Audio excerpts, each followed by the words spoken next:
جديد، قصف جديد يا شباب، قصف جديد ما بنهاية الأركان خالص.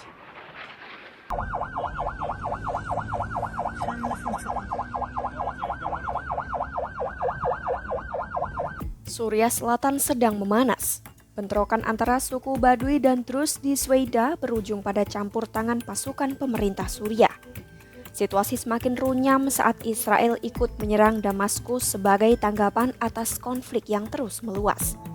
Kondisi kian tak terkendali dengan korban terus bertambah dan kekerasan yang belum mereda. Apa yang sebenarnya terjadi? Simak selengkapnya dalam video berikut.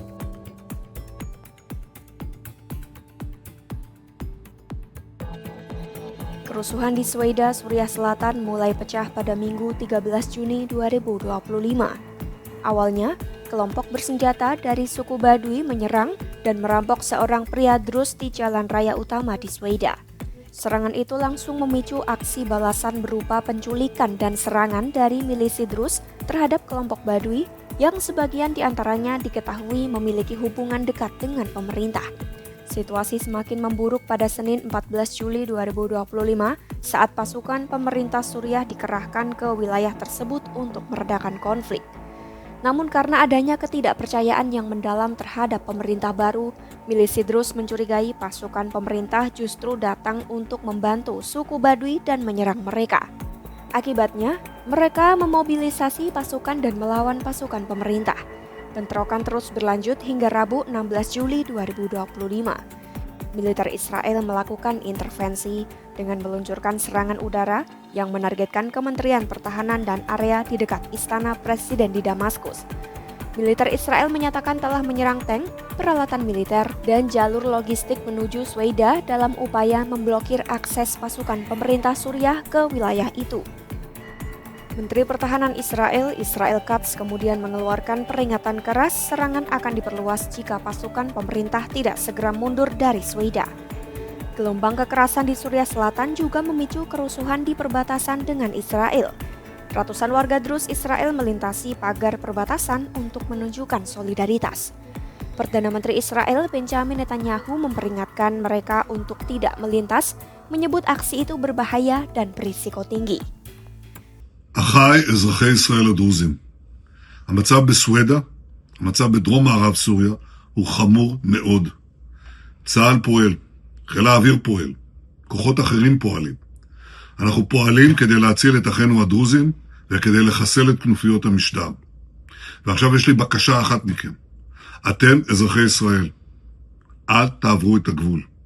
אתם מסכנים את חייכם, אתם יכולים להירצח, אתם יכולים להיחטף, ואתם פוגעים במאמצים של צה"ל.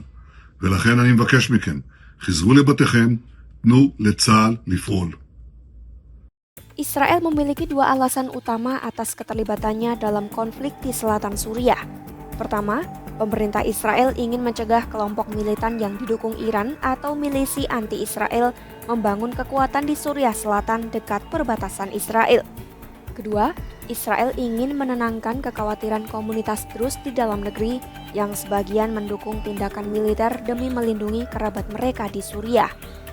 Selain intervensi militer, Israel juga memperkuat pengamanan di sepanjang perbatasan.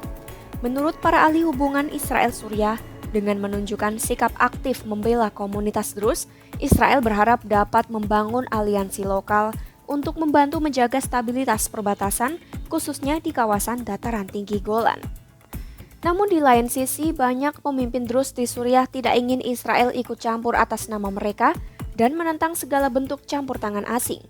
Satu-satunya pengecualian adalah Hikmet Al-Hijri, tokoh Druze yang secara terbuka meminta dukungan dari Presiden AS Donald Trump dan Israel. Ia merupakan pengkritik vokal pemerintah Al-Syara'a.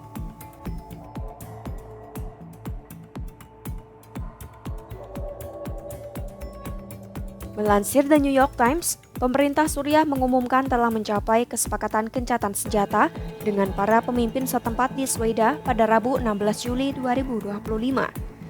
Perjanjian gencatan senjata ini menyerukan penghentian total operasi militer, pemulihan kekuasaan negara di Sweida, dan integrasi wilayah tersebut ke dalam negara Suriah. Menlu AS Marco Rubio mengonfirmasi keterlibatan Amerika dalam menengahi konflik dan mengatakan telah menyepakati langkah-langkah untuk mengakhiri situasi darurat tersebut. Serangan udara Israel di Damaskus ini menyebabkan kerusakan parah di pusat kota. Terjadi pemadaman listrik dan internet, rumah sakit kehabisan pasokan medis, dan warga sipil terjebak di rumah mereka karena tidak bisa mengungsi. Lebih dari 300 orang pun dilaporkan tewas akibat pertempuran ini.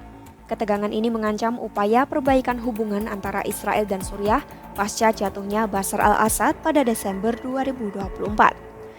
Presiden baru Suriah Ahmad al-Sharaa yang dulunya pemimpin pemberontak sedang berusaha menstabilkan negara dan menjalin hubungan dengan AS. Berbeda dengan Assad yang menjadi sekutu Iran, al-Sharaa terbuka terhadap kontak dengan Israel yang dimediasi oleh AS. Tantangan utama pemerintah al-Sharaa adalah mengendalikan konflik yang berisiko meluas menjadi perang sipil baru. Bentrokan di Sweida menjadi gelombang kekerasan ketiga sejak Assad jatuh. Konflik ini menunjukkan meski pemerintah baru telah berganti, Suriah masih terperangkap dalam ketegangan internal dan intervensi asing. Ketegangan antar komunitas, bentrokan bersenjata, dan serangan dari negara tetangga menunjukkan keadaan di Suriah belum stabil. Pantau terus perkembangan konflik di Suriah hanya di YouTube Kompas.com.